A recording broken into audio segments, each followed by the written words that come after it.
6 hours left. She opens the document, then 12 tabs, then reorganizes her desk. Twice. She won't type a single word until hour 5. This isn't a discipline problem. This is a 300,000-year-old alarm system going off exactly as designed. You've done this too.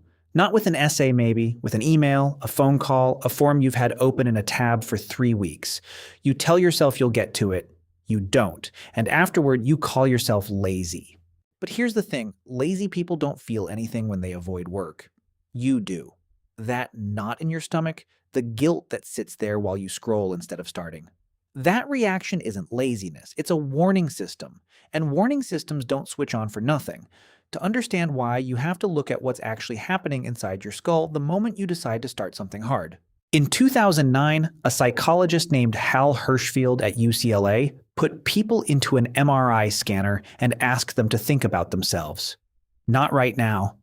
10 years from now. He expected to see the same brain regions light up either way. He was wrong. When people thought about their present self, a region called the medial prefrontal cortex lit up brightly, the same region that activates when you think about someone you know intimately. But when people thought about their future self, that activity dropped. In some people, it dropped so low that thinking about their future self looked to the brain almost like thinking about a stranger. Let that sit for a second. Your brain may not fully recognize the person who has to deal with the consequences of what you don't do today. To your brain, the version of you facing that deadline in 6 hours isn't you. It's someone else. Someone you don't feel obligated to. This is why procrastination isn't about time management. It's about who you think you're negotiating with. And once you see it that way, something else starts to make sense.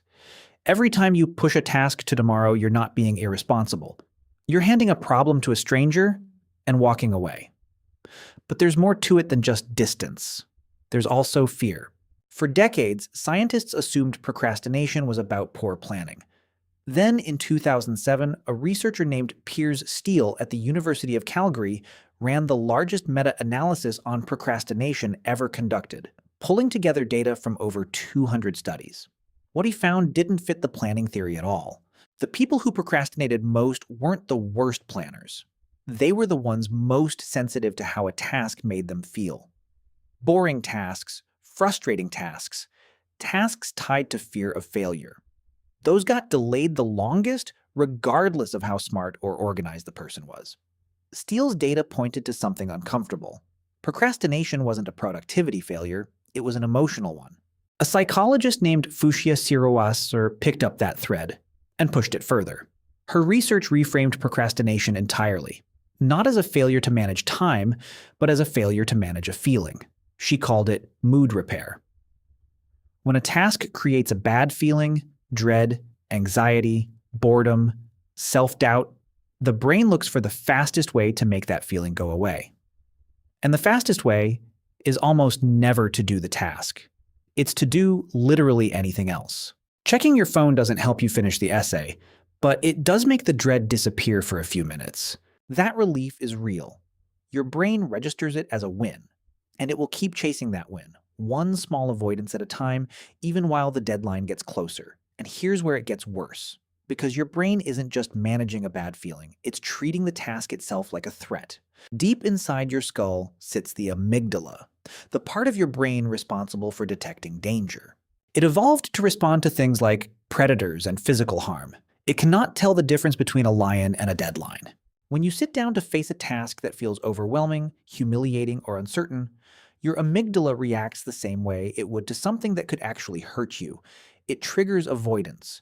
Not because the task is dangerous, because your brain hasn't caught up to the fact that the danger has changed shape. For most of human history, avoidance kept you alive. If something felt threatening, walking away from it was the correct move. There was no cost to delay.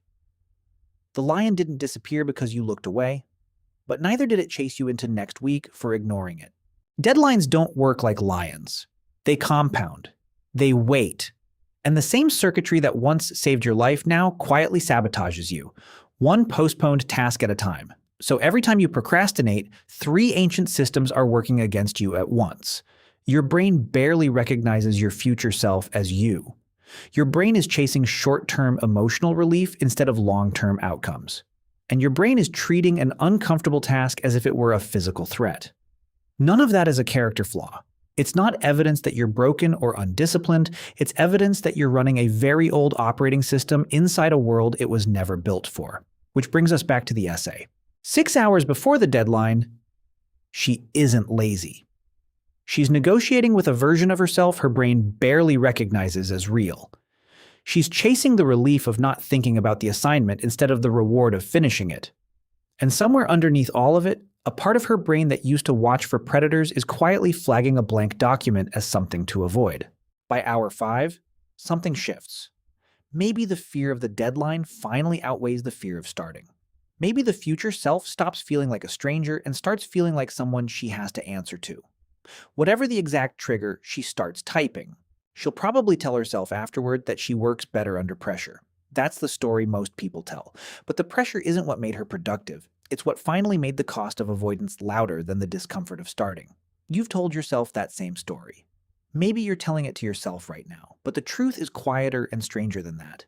You were never lazy. You were negotiating with a stranger wearing your face, trying to protect yourself from a threat that was never really there.